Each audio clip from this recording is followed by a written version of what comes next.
I'm thinking, all right, what's going on here? Is it the lighting conditions? Is it the angle at which I'm looking at the camera, or is there something more?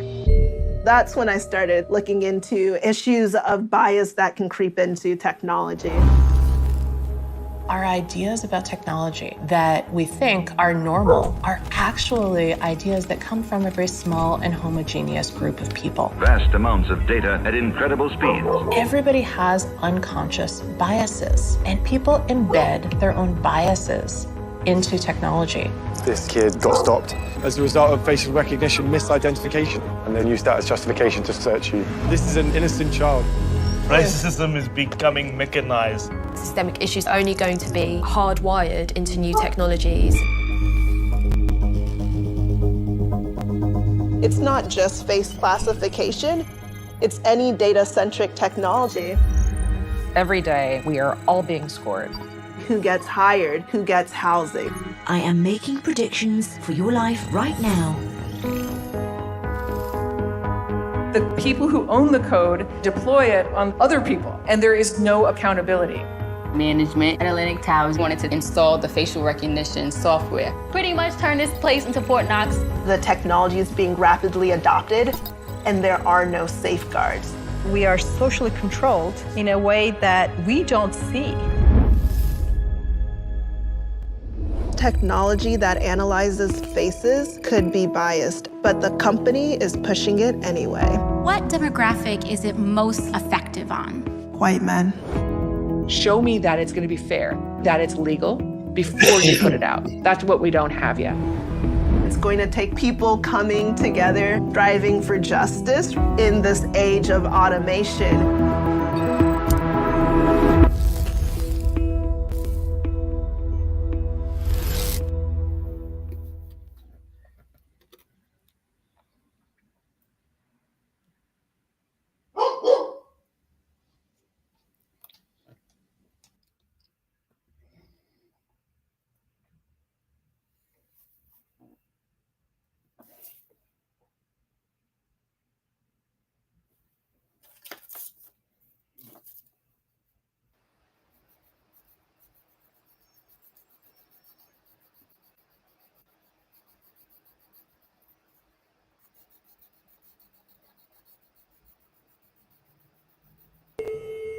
During my first semester at MIT, I got computer vision software that was supposed to track my face.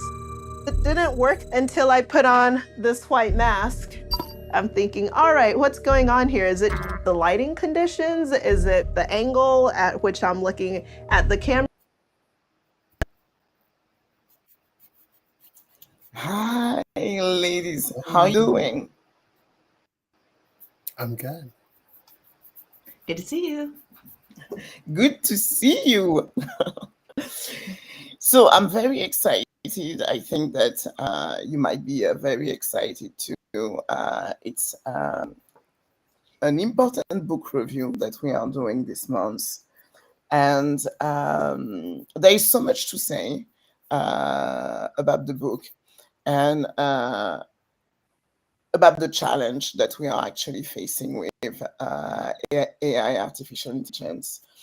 And what I would like to start with, and so that it's something that is really meaningful for you, I would like to start by letting you, as usual, introduce yourself in your own words, and then we will dive into the book.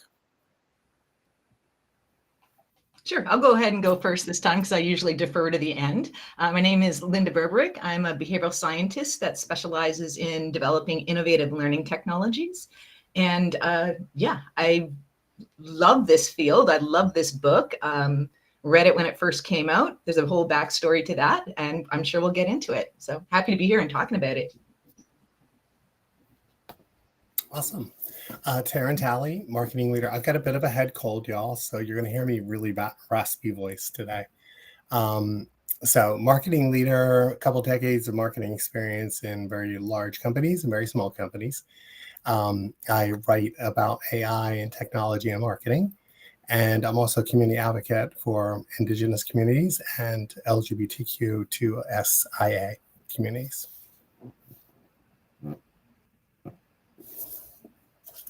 Thank you so much, Lynn. Thank you so much, Taryn. So my name is Marguerite Kounou. I am the CEO and SafeSpace. This is an early startup. I'm actually building an app that's using AI. And to be very honest, I am scared. I am really scared. I think that we all watched Coded Bias a few years ago. And I was shocked. I was shocked by the fact that it was not supposed to. It was not. I was just really shocked by the fact that it took a woman, a Black woman, to realize the glitch in the system and what glitch, what an issue. And I'm always thinking about the millions that are invested in technology. I'm always thinking about the fact that people of color are not a minority. They are actually the global majority. And it just shocked me also as an early stage entrepreneur, taking consideration that you put projects in the market that are supposed to address a lot of consumer and address, I would just say address the business goal of any company, that is to reach a large audience and to serve everybody, I think, with purpose. And it just shocked me that those companies with those millions, with those teams of developer and those tech team, didn't realize that they were actually an issue.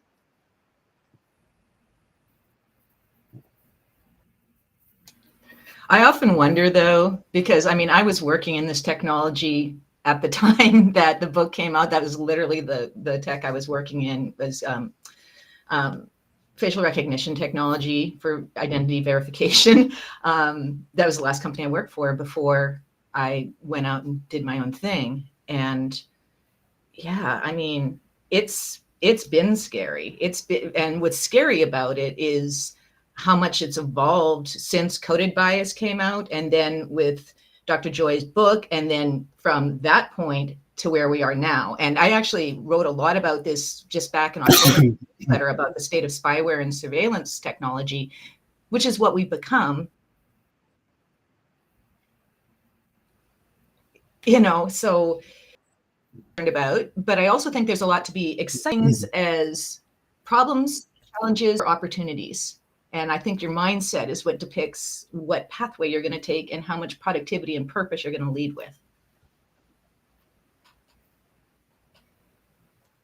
What's your take on that, Taryn? Yeah, I think for me, so I'm just going to be honest. It's unsurprising to me, right? So where Dr. Joy's, one quote about what the priorities are in a society, right? And who builds the tech and who has the capital.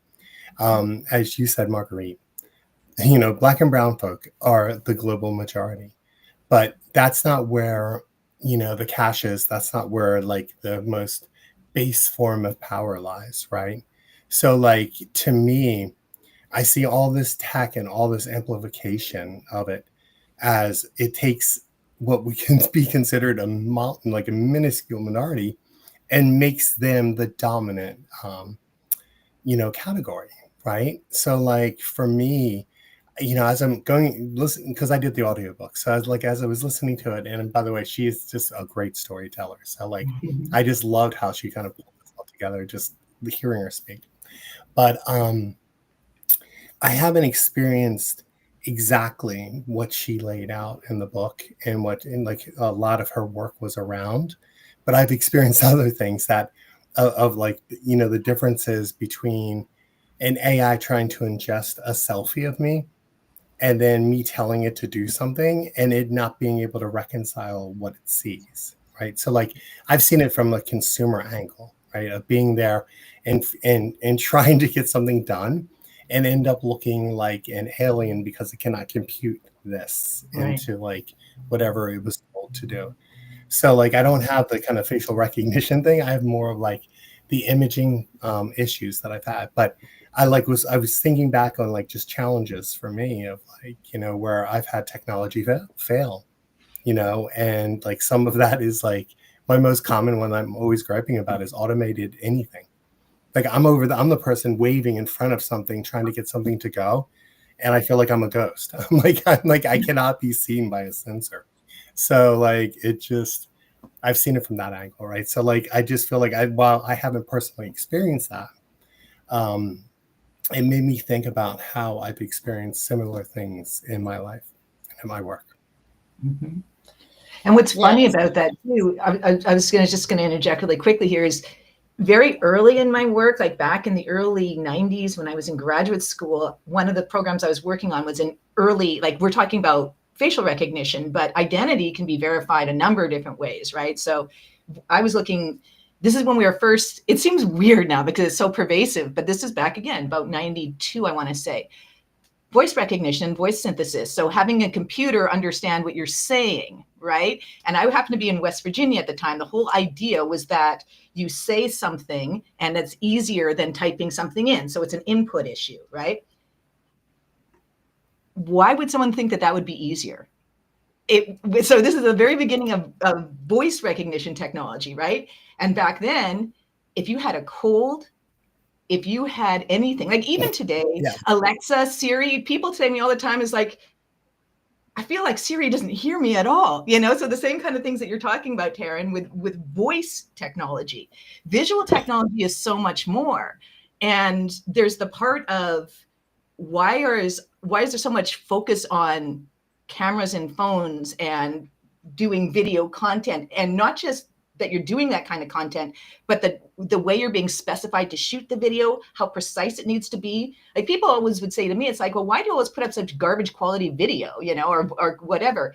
And I say, well, one, I've had garbage eyesight, so welcome to my world. Now you know how I see the world. But the other part of it is that I'm also very aware that you probably had this experience. You're using facial recognition technology and it's all like, sorry, try again. Sorry, try again. Or it says, nah, Taryn, that's not really you, when you're trying to verify. So you're getting all of these, errors. They're misconception errors because they're not just false positives or false negatives, they're both.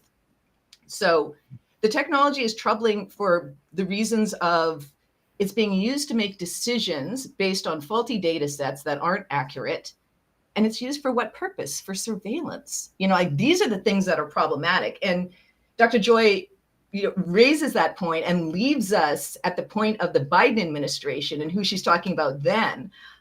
And then I look at where we are now with government contracts with Palantir and those kind of organizations and kind of go, oh my goodness. So yeah, so there's a lot to digest here from the book itself, but then also considering the book and then the political climate here in the United States now, especially not just it's in the United States because it impacts the rest of the world. So, yes. So just for the people watching this book review and who are not familiar with the work of Dr. Joy. So Dr. Joy Buolamwini is a brilliant MIT researcher. She discovers that facial recognition couldn't see her face until she put a white mask. And I don't know, I remember watching that Netflix and I still couldn't comprehend how on earth it was possible. I think it was maybe 7 years ago, and it might still be relevant today. I was not able to understand how it was possible that a Black woman had to put a white mask to be recognized by technology. And I don't know, Linda, from let's say a behavioral perspective, is this simply really a case of bad data? There is something like deeper into that, because we can really talk about systemic issue of confirmation bias and also a lack of diversity, I think, in the team, because I mean, that makes me really think about the reason why we should not only consume technology, but we should actually also put our hands on technology, because it only takes one Black woman to realize that it was not working. So yes, I'm going back to you, Linda, with that question. is it really just a case of bad data, or there is really a systemic issue of cognitive diversity in the teams that build those technologies?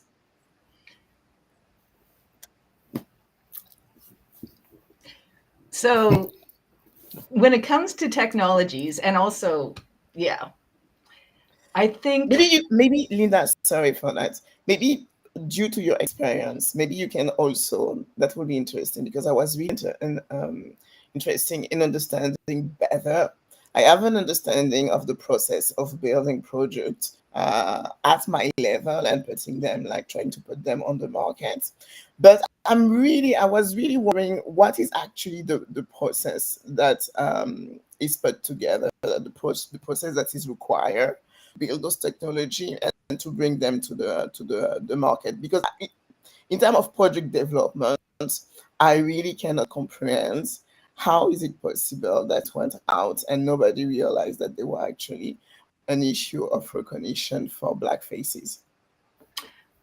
See, and I think it goes back to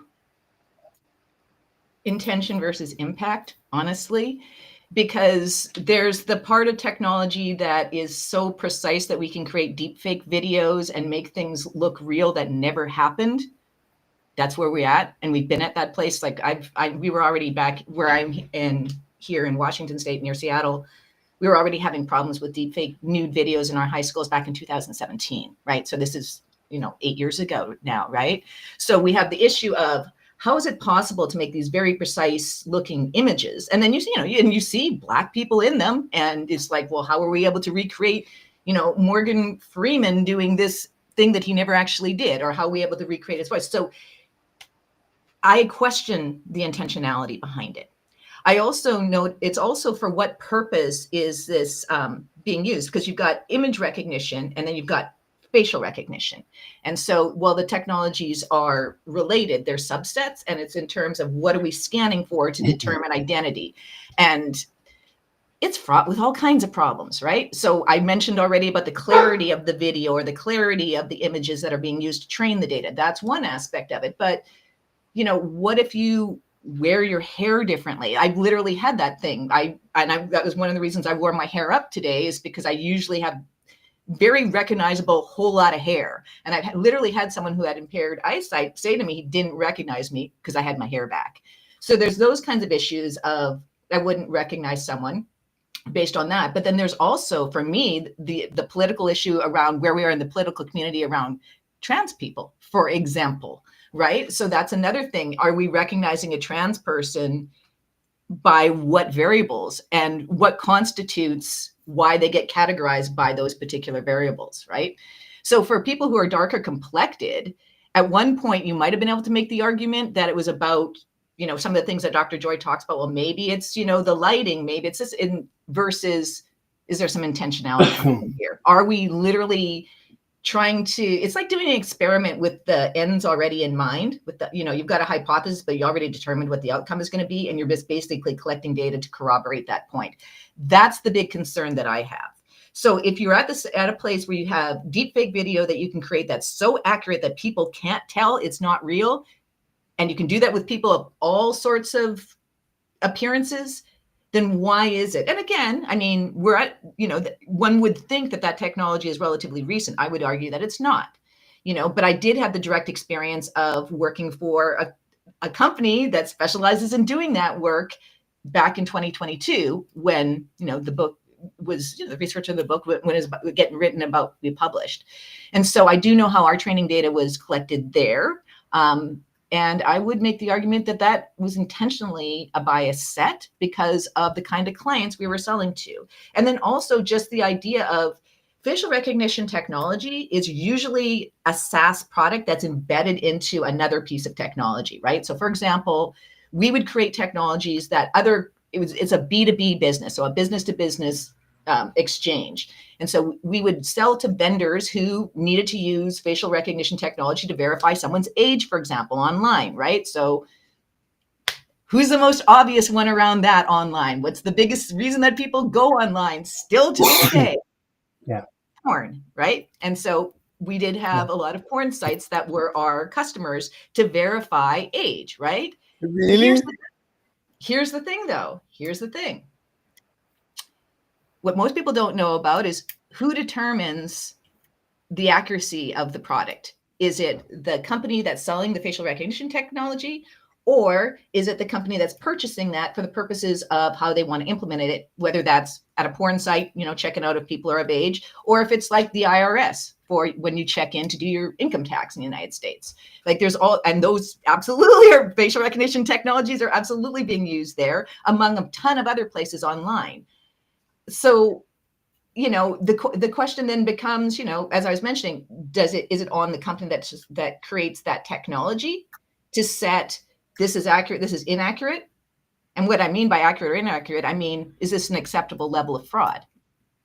And who sets that isn't the technology company that builds the facial recognition technology, it's the client. So that's interesting as well, because how are they financially, politically, or otherwise motivated to, you know, ensure that whatever use they're using for their facial recognition technology is in fact serving that purpose? Or is it serving some other purpose? And who else gets access to that data? And then how is that data going to be used in decision-making around the person captured in those videos? Lots to unpack. So yeah, I mean, I kind of feel like there's go ahead. Sorry, no, go this ahead. is going to chime in. I think there's a generative angle to that, right? Like if I load enough photographs of myself into, like, I did this with Gemini. So, you know, I loaded a bunch of photographs and I was like, listen, I need me in front of a podium with a US government seal on the podium, some American flags. I'm doing a political briefing, right? Because I was doing, and I was trying to get Gemini to do like my usual tagline, which is the trans menace. And it refused. It was like, it actually pointed out that it was discriminatory. Gemini was like, I'm sorry, I can't do that. Like, that's very discriminatory. And like, I'm not producing this material. So instead it was the Department of Progress. But it was like, I can load up enough of photographs of myself, right, to get it to give me what I want. So I think like in terms of deepfake tech, if you're a celebrity, there's like 1 billion photographs out there. You just load that stuff up and then it's just going to be able to, you know, it's like wireframing and masking, right? And just like popping the skin on there. I could create anybody, Taryn, honestly. I could recreate myself easy. I could create you easy. I could recreate anyone easy, and you wouldn't be able to tell. 100%. Exactly, right? Like I think there's a generative angle that is somewhat easier than what I kind of felt like the crux of it was with the technology of color differentiation, right? And being able to recognize, like, and having the right data sets with the right breadth of what I just consider humanity. That's the limitation, right? Like to me, it was she hit on this several times. It's like, it's all in that data set, right? Like if you don't have it look for X, because X isn't in the data set, right, that it was trained on, it's never going to find it. You know what I mean? So like for me, generative might be easy, but like being able to be trained on the breadth and scope of what humanity looks like. Well, but who determines the parameters of the database, right? So that's the other piece. You think you're equally represented. That's the whole crux of it that is unsurprising to me. Yes. Right? Yes. Is that, oh my God, I'm going to say it like the Simpsons episode. Oh my God, the rich white guy in power has generated something that benefits like his people. Oh my gosh, I'm really shocked. I didn't realize that was a thing. Yeah, like that's like, it's unsurprising to me, right? Because it's like, you know, like, I'm sorry, but I just said this earlier. When it's what could be considered a global minority, right, has undue power and access and money and privilege, like that's how the control of the data is. Well, that's how we come. I'm sorry to bring it back to this, but it's like that's the training data. Like those are the guys that are pumping the money into it. They're engineers, I can guarantee you, or like of a certain subset, and it's like that's kind of where they are. So like I felt like for me, generative may be easier, but like being able to train it on the wider scope of humanity is the challenge. And the guys who control the purse strings and the power, you know, are programming it for one specific purpose, and it's not for everyone. Right. Right. I don't know. I mean, I'm sorry if I sound like I'm going to probably be the cynic of this entire book review, because like I just feel like this is the crap we've been dealing with for years in the U.S. Right, and it's just like just now being it's coming from a amplified. brought to you by Like technology. that's Yes, the whole amplified. point of it. Exactly. But not just within the United States for the purposes of digital colonialism. And I didn't coin that term. People have been talking about this forever, right? That's not new. It's just becoming more prominent now because people are able to actually put their hands on it. And quite honestly, more people are being impacted by it. See, that's always the case, right? There's always a subset of humanity. And in some cases, that subset, to Marguerite's point, isn't a subset. It's literally the global majority is being impacted by things that are happening. Like most people don't even realize about pipelines underneath that join one continent to another that allow us to stay connected. Like they're like, oh, that's all satellites, right? Like that. No, it's not. Like the extent to which technology is so ingrained and embedded within our worlds is so, and again, by design, by intention, not widely understood by the populace. And that's, to your point, ruling classes, people still want to be kings. And it's just like the thing, when you created a technology though, that also allows people to connect, it also creates just another way for connection. So the technology was maybe created for a specific purpose, but, so sorry, maybe some of us are going to use it for a different purpose in a way that's beneficial to humankind. And maybe some of us are going to call you out on the things that are challenging the whole point of this book and resist.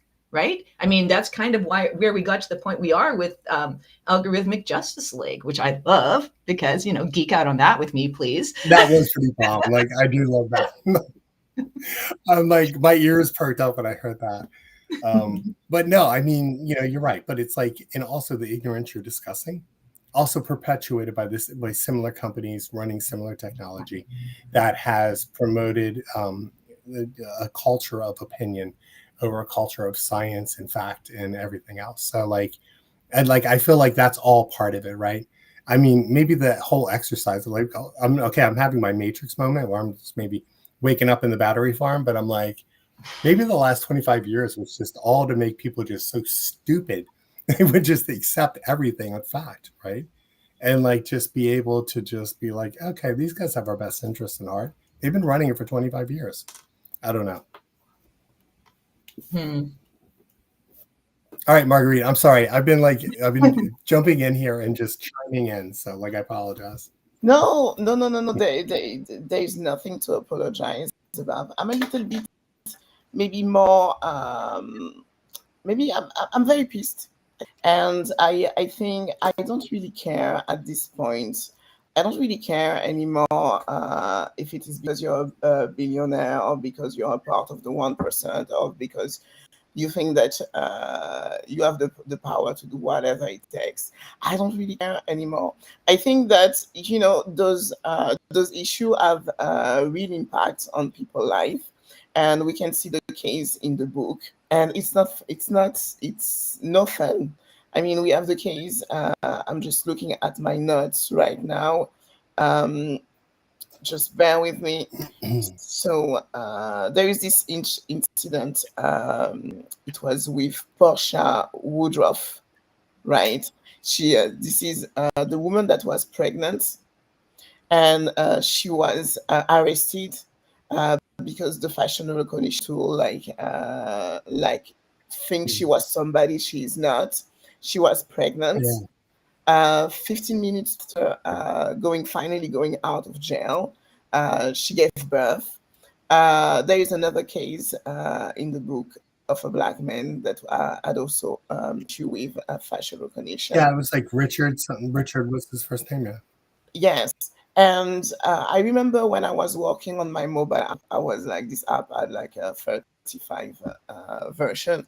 And I remember I was so excited because I was trying to figure out things. And, and I wanted at first to build the app around reading emotion. So I was thinking actually about using facial recognition. So I was so excited. I find, because, you can find some snippet of code here and there that is outside. third-party provider, then you can like put it on your computer website tools and get access to the camera. And there is like, they use it in marketing actually for I've worked on it. Yeah, I've worked on it when I was at Oracle. Yeah. And I was so excited. And I remember when we had like this little project, I was into an early stage startup program for women, Tribe for Women. And we had this exercise, it was called the napkins. So you have to explain your big idea on the napkins.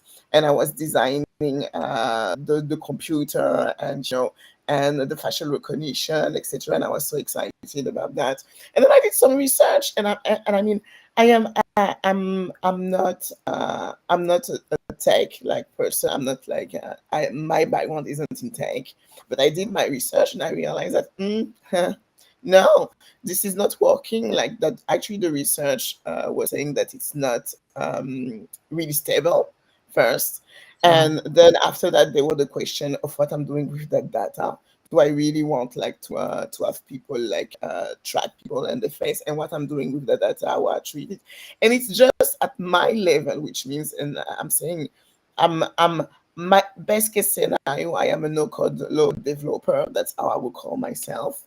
But I mean, if I had that reflection and I went even deeper, I set up a meeting with a researcher, someone that is specialized in emotion recognition tool.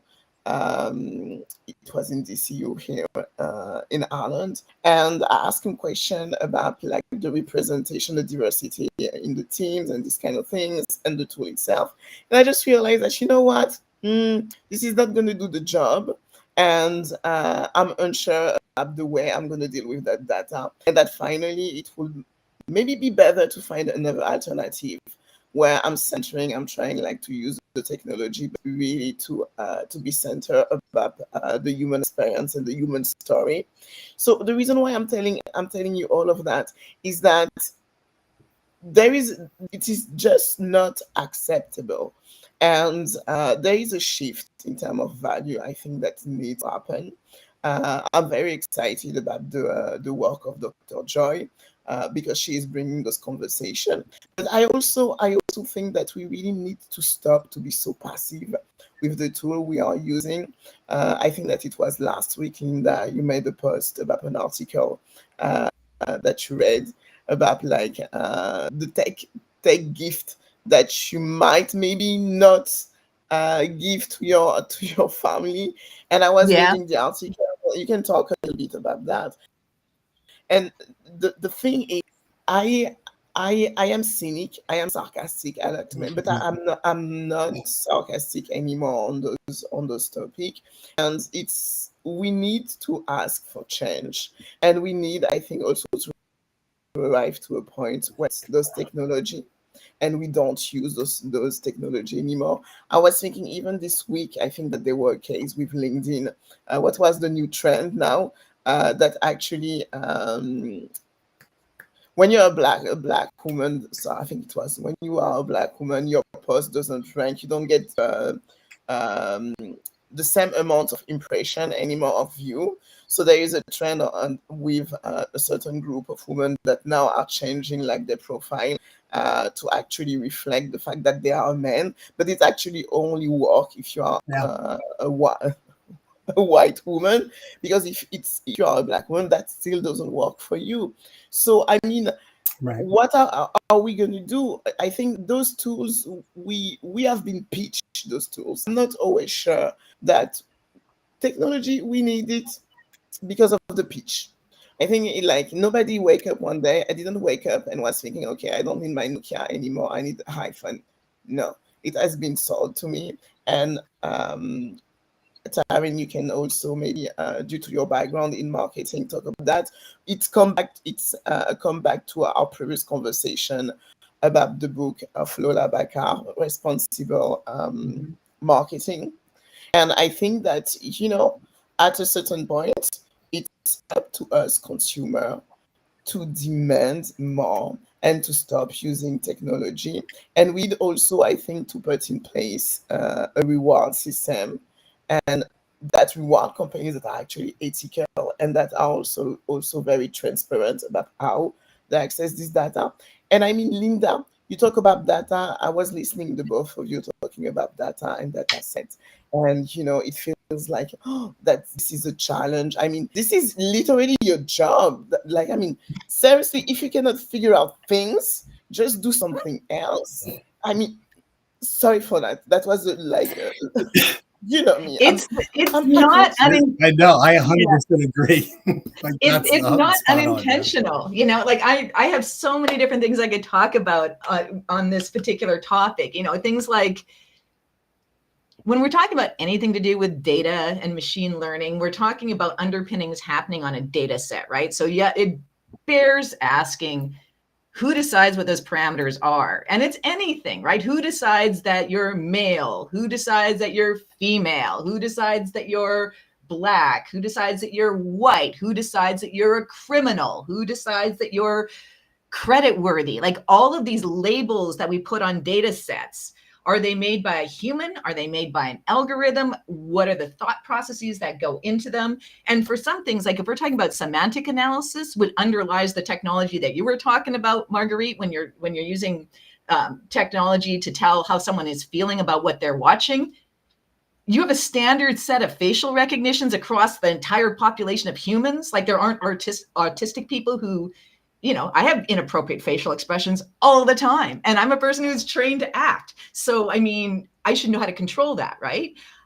So that kind of technology to say, this is how a person is feeling, or this is what they're motivated to do, which is where we're going with predictive technology. It doesn't even have to, we're getting to the point where you don't have to have even done anything yet to be criminalized. And your point about the facial recognition technology, where we are now, where it's embedded now in schools. I literally talked about that recently too, where facial recognition technology in a high school in Baltimore thought a kid who was after football practice eating a bag of chips with his friends came out, handcuffed the kid, searched the kid, thought his bag of Doritos was a gun. And that was picked up by facial recognition technology. There was no human in the loop to stop that. So that's what happens to this kid. And of course, they're all like, oh, we're giving, everybody's getting counseling around, how traumatic that was to watch. Well, what about the kid that it happened to? Why did it even need to happen?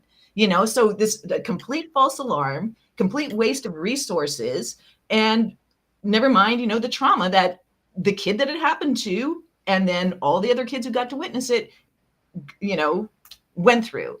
But specifically for the kid who was, who that happened to, like, why did he need to have that experience? For nothing. These kinds of experiences that are predominantly happening to Black folks in the United States, or people, the global majority in general. And now we're seeing it also with people who are, does this person look trans enough for you to be able to say, I'm going to stop them from going into the bathroom? We're getting to the point on that particular data set where women who happen to have very masculine features people are being asked to do things that are completely inappropriate to prove who they are. That's where we are now with this technology. So it's not like it's being used to the benefit, the safety of humanity.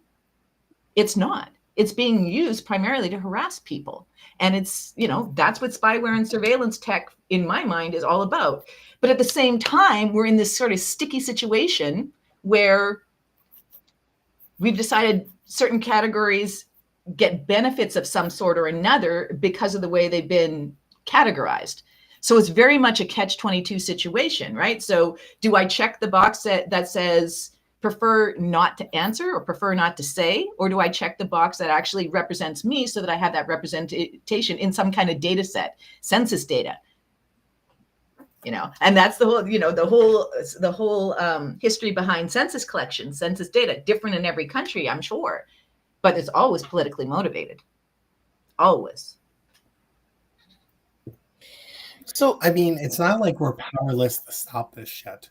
Oh, absolutely. I mean, for God's sake. I mean, hold on. So for me, I have reduced my spend with Jeff Bezos by 90% intentionally, right? Because I'm like, screw you, you little bulked up, steroided, bald ass motherfucker. Like I am making a conscious decision, right? I don't use Siri.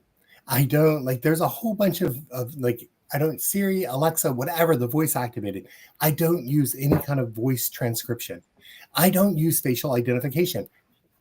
Quite frankly, because if I go to a protest, I want them to beat my 4-digit code out of me instead of doing any kind of swipe or like hold it up to my face. So those thugs are going to have to beat me to death to get the code instead of me just like holding the phone up to my face.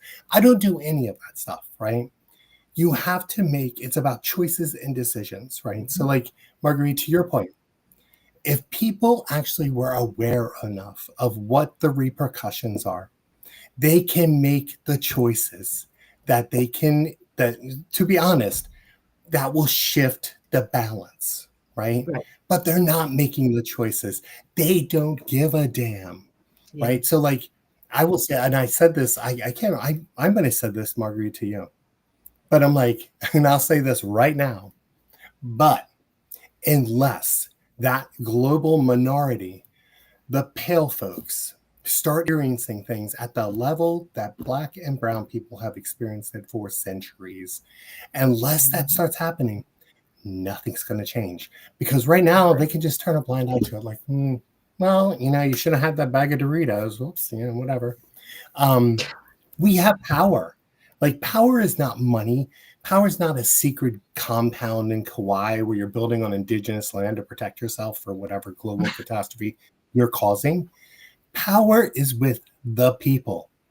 So as soon as the people wake the hell up, realize what's at stake. Like, I mean, I'm inspired by the EU, right? Because, I mean, the EU isn't perfect, but they are prioritizing privacy and data protection at a level that most countries aren't, right? So like while you have that, then you have the outlier of the UK, right? Or England, where they're like trying to stop a trans woman from peeing in a bathroom because she doesn't look trans enough, or she doesn't look feminine enough, or she doesn't look this enough. So like you've got a little bit of a European, disparity. But until people start feeling the generalized pain, nothing will change, right?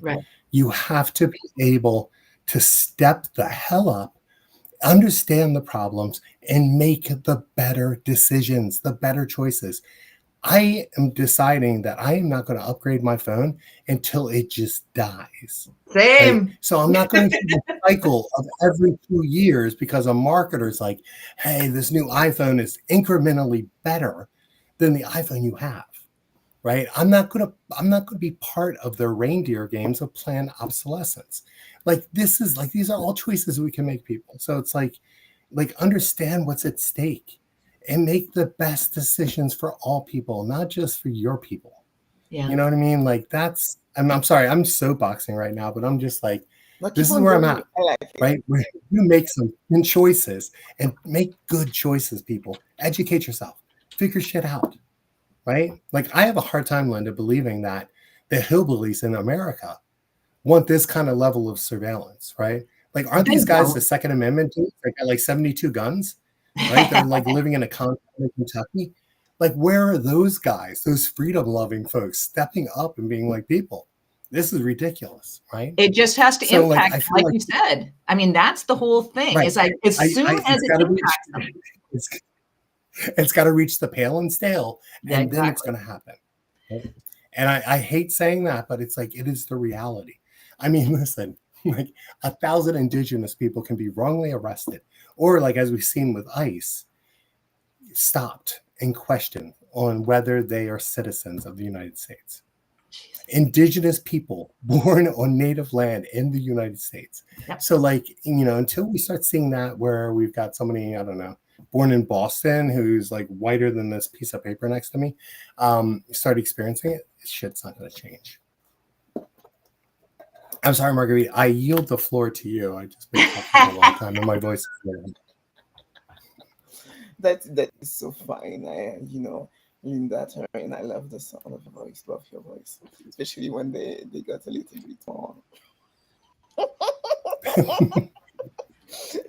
I mean, and it sounds horrible too, so I apologize. No, it doesn't sound horrible. I'm really pissed. I can't anymore. And you know what I really loved about the book too? Because I was reading the critics I always do that. I read also the critics, and they were like, there is too much of storytelling about herself. And I was like, no, the storytelling about herself and her discovery is actually vital, because it's showing us, and we still come back to that. We need to stop being just consumer and actually put our hands on technology. I mean, and it's not just because you need a side hustle. It's not even the question of only because you need a side hustle and because AI is gonna make you a millionaire like in the next year. I'm not even going into that topic. What I'm saying is that you cannot live in the digital age and do not understand how things works. And I mean, on the topic of iPhone, I had an iPhone in the past. I stopped when they asked me like for like whatever upgrade. I mean, the thing could like 700 euros in euros. I don't know how much is in there. Do you think I have that money every year like to spend? Like it's like, I mean, I work in sales, in advertising, etc. But come on, do you like come on for that little thing and pay 700 euros? Like that thing is supposed to last forever. Well, in the environment, it will, not for you as a service, but yeah, it'll be in a landfill somewhere forever. See, that's the part that gets me, is like this entire industry is, and just the direction we've all gone on because of this entire industry, is this whole anti-Indigenous way of living with this planet, in terms of throw it away, where's away, right? Get the latest, get the newest, using materials that don't biodegrade. And so for me, the solution actually is coming from the earth. And the best technologies were actually created by the Mother Earth, and why I wrote what I wrote about after scaring the bejesus. I don't know.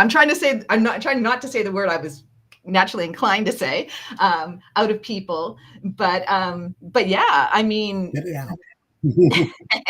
But they're just really say it, Linda. Just say it. Oh, it started with an F and ended with a K. You know what I was going to say. But yeah, okay. I mean, and that's the whole point of it too, I think. So there is, people will say, I don't know, I don't think there's intentionality behind it. I'm like, well, I've been existing with this kind of technology for a long time of my career. And from my perspective, as a person who passes for a lot of things that I'm not. And so that whole categorization thing, every time I cross a border, that's why I respond to people the way that I do. And it's not by getting all confrontational when someone says, hey, white girl, or something like that. I want to see where their headspace is. And I'll say something like, white girl, what made you say that? Because I want to know if they're going to be hostile, or if they're going to be is that said as some kind of comparative? I want to know what I'm walking into here, right? That's the thing about passing, right? Is that you can actually get a feel for what you're passing for by the way someone responds to you. And so, so I always say, I'm not passing for anything. I mean, I'm not passing for anything. I cannot pass for anything. BS you are. And you know what? I don't want to have to pass for anything. I want those guys to actually. It depends who's looking at you. They are asking us a shitload of money. Okay, so first do the job. Then after that, you know what? I'm not sure I need Alexa. Why do I need Alexa? Can I not turn off the light myself? Why did I need to give to Jeff Bezos? Let Jeff Bezos spy in my house? Let's talk about that, by the way. Well, the commercial aspect of it, right? In the post. Let's talk about that, because we are coming to an end. We're gonna give you some goodies. We're gonna give you a list of projects you might not buy this Christmas, and we're gonna explain you why. So, Linda, you put the link in the chat. Can you walk us through the article, please? Yeah. So I always tell people, if you're not familiar with Paris Marx's work, Paris Marx is a tech critic based in Canada, writes a blog called Disconnect. The link that I just posted is a recent post of Paris's that talks about tech you might not want to get people for the holidays this year. And certainly in my own newsletter, I've talked about a lot of them. I've talked about the Meta AI goggles. Please, when they first had that idea of Google Glass way back in the day, it was over a decade ago. I'm like, super creepy, dude, smack those off your face kind of thing, right? But now they look cool because they're based on Ray-Bans and all that. So Paris's article talks about the kind of technology that you don't want to necessarily give people because of the whole notion of that they're data collection Can devices. we please, Linda, please, because I love this. I like when you posted this article, you know, Yeah. I love. I don't like a lot of tech posts because most of the time that's the same storyline. So, but your post, I love that post. Can you please, as a goodies, because I want everybody to understand the impact of those projects, the impact of being just a consumer and not understanding actually what you are subscribing to. Can you please read the article and give us the list of the tech project not to give to anybody, anyone that you might love, even if it's your enemy, if you don't like them, don't make those gifts. And this is, please, Linda, can you please walk us through the article and the list of projects and why? Because you will be so surprised, because we are here saying to people that they should pay attention and stop being consumer and actually put their hands on technology. But if they don't feel like putting their hand on technology and understanding things, maybe we can still give them some goodies like this article. That will be a great reason why after that you would love to understand more about the project that has been sold to you. Please, Linda. Yeah, so I could probably do this from memory, but I can speak to it because it's something I'm very passionate about. And also, like Taryn, I have also decreased my spend with Amazon by probably about 99%, and then never subscribed to a lot of these data collection devices in the first place because I've not been unaware that this has been happening for a long time, right? Everybody, you don't understand that we are not a huge fan of Amazon and Jeff Bezos right now. So if you didn't get that before, yeah. So that's number one. Number one of the gift not to get people this corporate buying season, as I call it, is your Alexa smart speaker. And they used to be more popular a few years ago, but it's worth telling people that you're basically just sticking a microphone in the middle of your home that's recording everything going on around you. So that's basically the whole, and it's not just Alexa, it's the same thing with Google Home or Nest or any of the other ones, right? But that's sort of the point of it. It hasn't really even been making money for Amazon, but it's just basically data collection, right? It just gets using Paris's terms, a big do not buy recommendation for this, just simply because people don't even use them the way that they were intended to be used for the majority of the time. Like it's sort of like a novelty and it wears off, but that doesn't stop data tracking from happening. So it's just sitting around, vacuuming up all the sounds happening around them. So that's the kind of... Linda, just to jump on that, if you Google it for everybody, there was actually an incident a few years ago, I think, where Alexa system has been hacked. So so that's a whole another issue, is that not just the harvesting of the data, but then the opening up of the data pipes to other people so that they can then, so in terms of like spams and hacks and all kinds of nefarious fraudulent uses based on the fact that data was collected through this device. And if anybody hacks into the system as they're doing data collection as well. So there's a lot of things that are problematic about these kinds of smart speakers. So that's number one. Number two, chatbot devices. And this is, so many people think, oh, but they're so cute though, when they're in toys, when they're in any kind of things, these kind of like personal assistants, and they're not your friend. Like the fact that you can even see these devices being marketed as your friends is one of the weirdest and most antisocial, anti-community things I've ever really seen.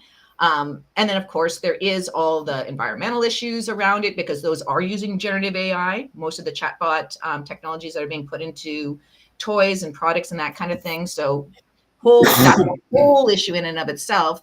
And we're not just talking about water, but water is a huge one. But there's more around that. But yeah, and the thing is, too, is that Meta's chatbot is already having been found to have sensual conversations with children that, the toy is supposed to be comforting, which is completely inappropriate. And Linda, no, it was not. It seems like, no, they audited the thing because it's Facebook actually. They audited the thing, and then they come together as a team, and they look at each other and they say, no, I think it's fine if the chatbot have some sensual conversation with the kids. So again, sorry to jump on that. No, it's acceptable not, level I'm of fraud, pleased. right? It's not, they come together as a team and they're like, that's just fine. Let's have the kids have a little bit of a sensual conversation. This is with any automated system is how, and this is even going back to like when I was at Oracle 10 years ago, and what do you throttle up and what do you throttle down, right? And so it's not just a matter of can you detect it, it's will you detect it? How are you setting up the parameters? And Meta forever, I've been off Meta products for a long time because their utter disregard for, you know, caring for people on their social platform. I mean, but Facebook was never designed. I mean, Facebook comes out of this whole voyeurism business model perspective. I mean, that's how I've always thought of it, is that that's who Zuck has always been to me. So, I mean, yeah. So creepy dude. Yeah. Creepy fat dude. Yeah. So I think, you know, and just to quickly go through some of the other ones, but it's these things that you know, the Ring doorbell is another one. Again, think about what you're collecting there. It's, again, this time we're also collecting visual data, and it makes you, and this, the thing that's also very insidious about a lot of these technologies, especially ones like the Ring, is that they make you feel like you're safer. Like that's the whole thing with all of this technology. It's always sold to you like it's solving a problem that it's actually contributing to.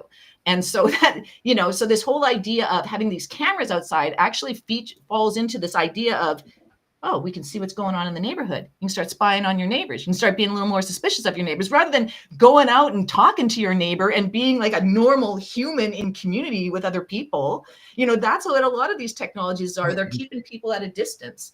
And I always was talking about this again 15 years ago, and how it reminded me of an Isaac Asimov story I read as a kid, which is where you're existing on this planet called Solaria, where people never gather in person anymore, and that they actually find human presence repugnant. But instead of it being like this kind of a thing, like how we're communicating here, they had holographic images, which I totally dug it because, you know, it's Star Wars, right? Help me, Obi-Wan Kenobi. You know, that was the technology that we thought we were going to get. So I am a little pissed that we don't have holograms and we're not communicating that way, that this is what we're left with. But, you know, but yeah, so it's those kinds of, so Ring technology is another one that you want to be suspicious of. And again, not just for the fact that it's data collection, but for the impact that it's having on you socially. Like that's the other thing to think. And why are we bringing in these artificial devices to be our friends? Why you go make some friends? Like, you know, go out in the natural world, ground yourself, literally dig in the dirt, touch grass, you know, like serious. Yeah, and I know we're getting to the top of the hour, so definitely pick up that article. I just want the Meta AI glasses are mentioned in there. Like I've talked about them. He does mention about how Google had partnered with Warby Parker, and of course with Meta's, they partnered with Ray-Ban and Oakley, so the glasses look way cooler than they did a long time ago. And then even things like Apple Watches or Oura rings, anything like that. Like literally, when I did I did my little turkey burner live, and I have an old school Polar heart rate monitor. And one of the things I point out to people is the data is here on the little computer. And the only reason I remembered how old it was is because the data that popped up was from 2007. So it was before everything was being sent to the cloud. So to your point, Taryn, there's still technologies available that allow us not to be tracked.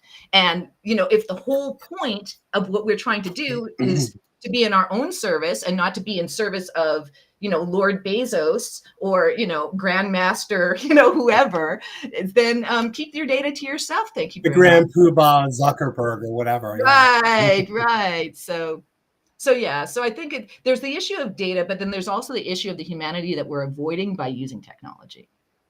And why are we avoiding that? And I think, again... Yeah, I mean... Go ahead, Taryn. Taryn, go ahead. No, I was going to say, I mean, there's a lot of convenience and also what you said. Yep. You know what I mean? Like, convenience, you know, the one thing that Dr. Joyce said. You know, convenience for who? And then I mean, it's like for marketers, they're highlighting convenience to make your life easier because you're working 3 jobs. So forget about the 3 jobs you're working and that you can't afford childcare, or that, you know, you're eating like, you know, rice like 18 times a week or something. And just for convenience that we're giving you with this massive amount of money. But I think, like Dr. Joy pointed out, you know, some of the work being done in Africa, right? Like, I just feel like in my mind, Western tech has kind of jumped the shark, right? I mean, we've got people we're getting millions of dollars of funding to develop an app to remind you to drink water. Meanwhile, in like West Africa and East Africa, they're developing apps that impact people's lives, right? That enrich things, that help people bank where they're maybe unbanked, right? Or be able to have commerce, or, you know, kind of have that side hustle and be able to be legitimized in a banking system, right? So like, I feel like a lot of this is in, you know, and I'm just going to be really honest. I don't like Bezos. I don't like Gates. I don't like Zuckerberg. These are not my gods. Okay. They have never been my gods. And, you know, whoever, the dude with the black turtleneck, Apple, whatever, Steve, something. Like, those are not my gods. Yeah. Yeah. Like, they're not my gods, right? They're just like, they're not, but the thing no, they're not. I mean, gods. The thing is that they're not. They're not. I mean, and that's what I'm saying is like. Yes, go ahead. Sorry. No, I'm just reiterating again, just from what Linda was saying. There's a lot of convenience that people are telling you it's convenient, right? But is it really convenient? And is what you're losing worth any kind of gain that it's being implied in the products that you're getting, right? So like, what I would say to people just generally is, like, have a little cynicism when you're looking at stuff. Quit like being the big-eyed, you know, like, oh my God, so swoony. Like, thank God Bezos did this. Like, he's such a leader and such an innovator. And just be critical about it. I'm sorry, am I being too bitchy? No. But just be critical about it, right? Just be focused on it and listen, I don't like Bezos. I'm sorry. But like, you know, I've got my pet names for all of them. So. Yeah, no, that's fine. I mean, but I'm just saying, it's like, just be discerning with what you're doing, what you're purchasing, the choices you're making, right? Like, we have power, people. So I'm going to harp back on that. Like, you know, yes, it takes one Black woman to realize that a system is built on a colonial framework, right? But it takes like more than that, right, to stop it or to change it. And it starts with just people realizing, like, you know, what these technologies, while they might be impressive on the surface, what you're losing in the trade-off or what the long-term implications are not always good, and they're not always in your benefit. So just be smart, people, when you're consuming, and just like think through shit and just don't buy the hype. And I'm saying that as a marketer, right? Like, marketing is part hype, but it's like, I'm like, just don't buy the hype. Like, you know, if you stand against conflict, stop getting a new iPhone every year and a half, right? Like those are the things that we can do to make choice, like to make those conscious decisions to allow people to kind of craft the world that we all deserve.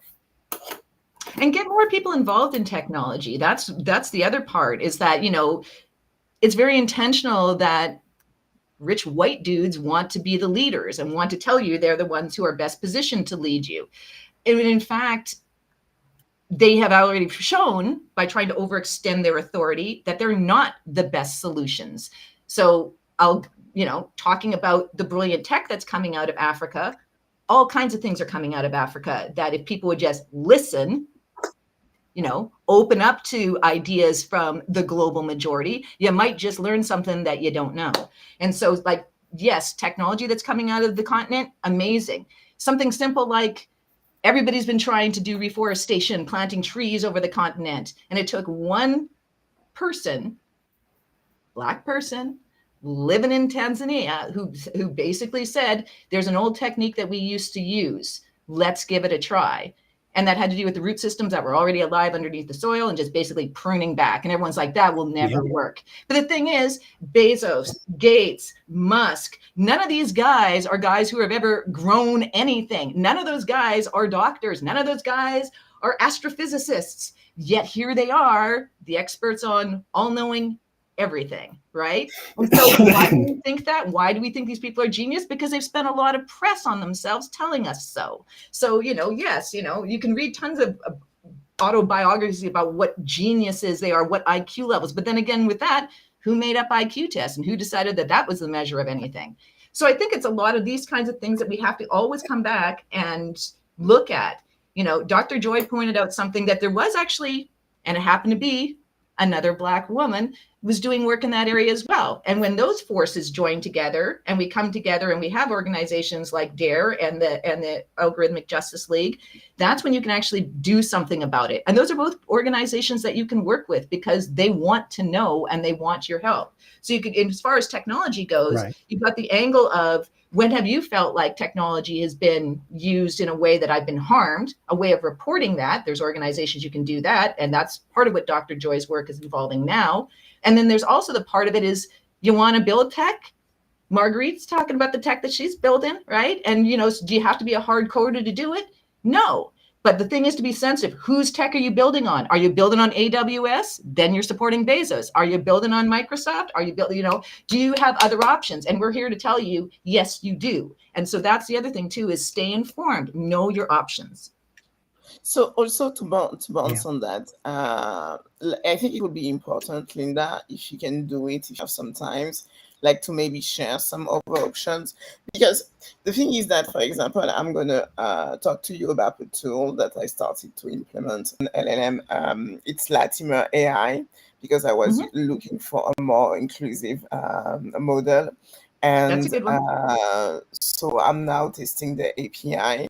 So, but the thing is that for anybody that has been watching those book reviews since the beginning, and I know that a lot of my friends of people ask me, what's going on? Why are you doing those book reviews now? What's going on? You're not doing the app anymore. And, people are trying to figure out. And that's something that it's come back to the power of owning our story. And also the fact that every book review that we have done so far will bring you to the same final decision. Who is writing your story? And who is writing your story?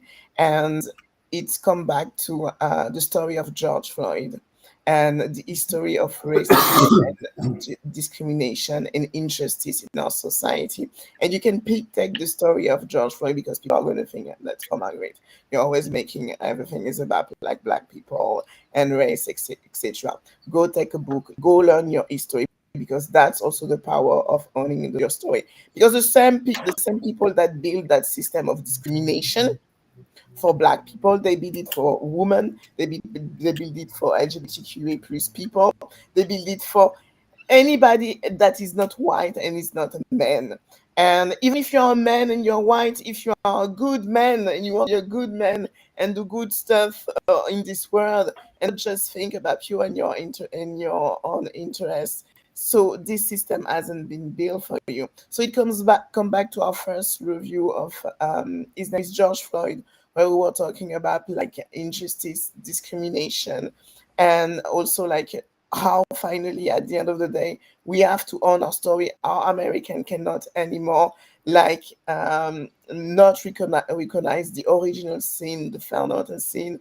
There is like this country has been stolen, the American stolen America. Then we had the next book review. It was Lead from the Outside, when actually it's not about expecting somebody else to lead. My mother told me that there is only one God. Anybody that looks like you walk on this earth is not God. It is not better than you. And Lead from the Outside was also in that logic. Claim your story. You are the leader of the story. You are the hero, the superhero that we are all waiting for. And then we have Responsible Marketing. Be careful. Marketers are telling you story. And if you are a marketer, be careful with the story that you are putting outside, because it's impacting all of us. And, and it's making money, but is every kind of dollars worthy? That's another question. And it brings us to this moment and this book review about Unmasking AI. Because what I love with Dr. Joy is that she's a poet. She's like an MIT poet of code. She's at the intersectionality of so many things. There is no one version of being a tech person. And we are in an era now with AI. You can build your website, you can create whatever you want to create. You have low code tools. You can drag and drop and build your own mobile app. But there is one thing that is good about that, and that's something that AI will never take away from you, should never take away. It's to understand how things are built. And and what I love with like low code and no code tools, rather than using replete on another website or Lovable to straight away build your whatever you want to build, is that you still learn the logic of building things. You still have to learn about the user journey. You still have to ask yourself questions about who is your target audience. You still have to ask yourself question about the APIs and the tool that you are connected. And next month it's gonna be our last for this year book review. I hope we're gonna come next year. I was already thinking about project 2020-25. This one is on my list, but we will see that with the lady. But the thing is that we have another book review. It's a book review. It's Tourmaline, the story of Marsha P. Johnson. Am I right, Taryn? Yeah, and it's another story, Yes. and it's a story of someone, again, that doesn't fit the mold of what you think a leader is, and that actually fights, and that actually in a fight she fights for all of us in a certain way. So the end of the year is coming, and new year, new resolution. Okay, so maybe you can do those resolution with us. And also, if you are working and if you are an entrepreneur, and be careful with speed. People were telling me that you have to be fast. Are you okay, Taryn? Sorry. And if you are an I'm sorry, just dealing with the no worries. If you are an entrepreneur, be careful with this idea of speed and scale, and that everything is for tomorrow. And sometimes it's just good, like, to think about the process, like to take your time and maybe not spill and scale that much too fast. Because at the end of the day, if you are putting out there a project that it's difficult to when you hurt people, and it's psychological harm, because now we have like those AI companions that are out in the market. Like maybe we need more friendship. So just like, I think we just need, all of us, I think we just need to take a step back and just think about the fact that to have a just and fair society, it's not about leader. We see that with Kamala Harris, the book review of Kamala Harris. We can complain about the leaders. We're going to complain about them, about Jeff, about Mark, etc., because they make the money and we call them like leaders. But there is more than that is involved. So go out there, go disrupt the world, take your time, bring some dignity, some justice, some inclusivity on the way, and buy your copy of Unmasking AI. Please support the amazing work of the author.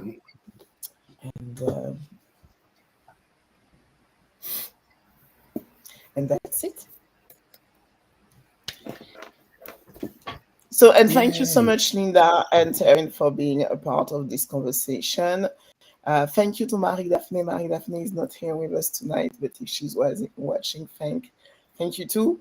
I really love doing those book review, and I think that this is meaningful conversation. We don't have a lot of registration, but I see in the chat all the time that people actually like them. So, so this is it. Taryn, do you want to say something, Linda? We need to break. Do you want to say something to conclude, to end the call? Well, no, we just need to break through, right? So, like, if you find these conversations valuable, right? So, promote and participate in the content of people in the global majority. Uplift the voices that are saying the inconvenient truths, right? And I would end this just like, for anybody still listening, center your humanity, for fuck's sake, right? Like, make that the number one priority for you.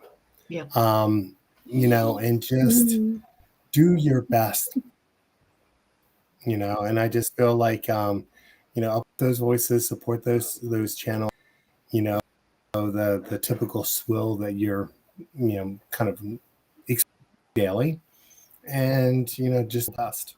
That's all I got.